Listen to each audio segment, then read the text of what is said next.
بسم اللہ الرحمن الرحیم۔ السلام علیکم۔ کہانی کا عنوان ہے باپ کا آخری وعدہ۔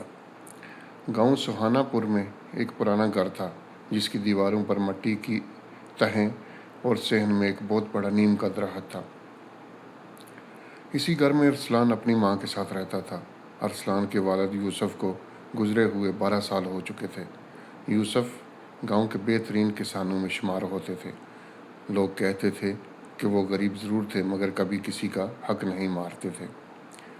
ارسلان اپنے والد کو بہت یاد کرتا تھا، لیکن اس کے ذہن میں ایک سوال ہمیشہ رہتا تھا کہ اس کے والد نے اپنی زندگی کے آخری سالوں میں اتنی پریشانی کیوں برداشت کی تھی۔ ایک دن گھر کی مرمت کرتے ہوئے ارسلان کو دیوار کے اندر ایک چھوٹا سا لکڑی کا ڈبہ ملا۔ اس نے ڈبہ کھولا تو اندر ایک پرانی چابی اور ایک خط لکھا تھا۔ ہاتھ پر لکھا تھا، میرے بیٹے ارسلان کے لیے۔ ارسلان کا دل تیزی سے دھڑکنے لگا۔ اس نے ہاتھ کھولا تو اس نے دیکھا اس میں لکھا تھا، بیٹا اگر تم یہ خط پڑھ رہے ہو تو شاید میں تمہارے پاس نہیں ہوں گا۔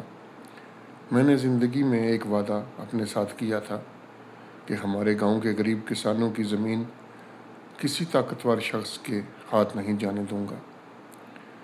میں نے اس وعدے کی حفاظت کے لیے کچھ اہم کاغذات چھپا دیے ہیں۔ وہ کاغذات تمہیں ایک دن مل جائیں گے، لیکن یاد رکھنا ان کاغذات کی حفاظت اپنی دولت کے لیے نہیں، دوسروں کے حق کے لیے کرنا۔ ارسلان نے خط دوبارہ پڑھا۔ اسے کچھ سمجھ نہیں آیا۔ چابی کس چیز کی تھی، کاغذات کہاں تھے، کچھ پتہ نہیں چل سکا۔ اگلی صبح وہ اپنی ماں کے پاس گیا تو اس نے پوچھا، امی ابو نے ایک ہاتھ چھوڑا تھا۔ ماں نے ہاتھ پڑھا تو اس کی آنکھوں میں آنسو آ گئے۔ تو ارسلان نے پوچھا، آپ کو معلوم تھا یہ؟ تو ماں نے کچھ دیر خاموش رہنے کے بعد اس سے کہا، ہاں، لیکن تمہارے والد نے مجھے قسم دی تھی کہ میں تمہیں اس وقت تک کچھ نہ بتاؤں جب تک تم بڑے نہ ہو جاؤ۔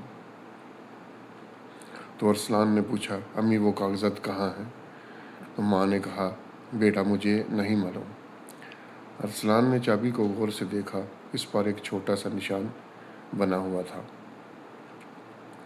وہ نشان گاؤں کے پرانے اناج کے دروازے پر بھی موجود تھا۔ ارسلان وہاں پہنچا۔ دروازہ برسوں سے بند تھا۔ اس نے چابی لگائی تو دروازہ کھل گیا۔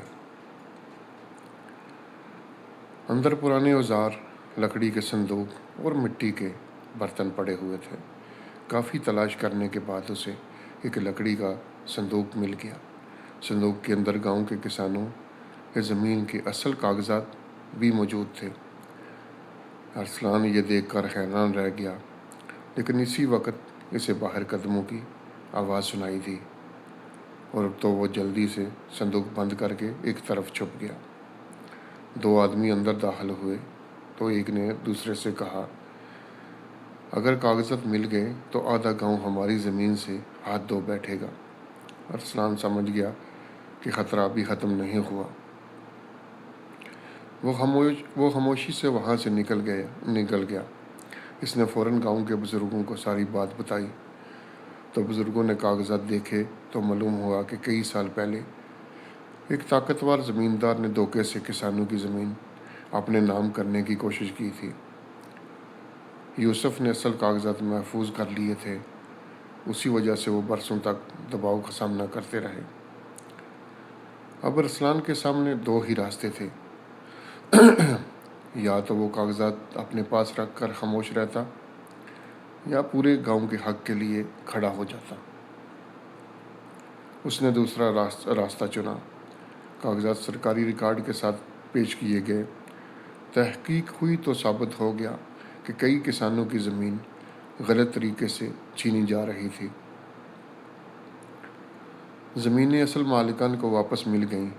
گاؤں میں خوشی کی لہر دوڑ گئی۔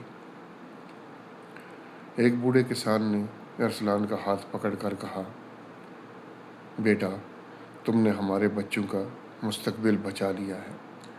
تو ارسلان نے مسکرا کر جواب دیا، میں نے کچھ نہیں کیا، میرے والد نے اپنا وعدہ پورا کر دیا ہے۔ اس رات ارسلان اپنے والد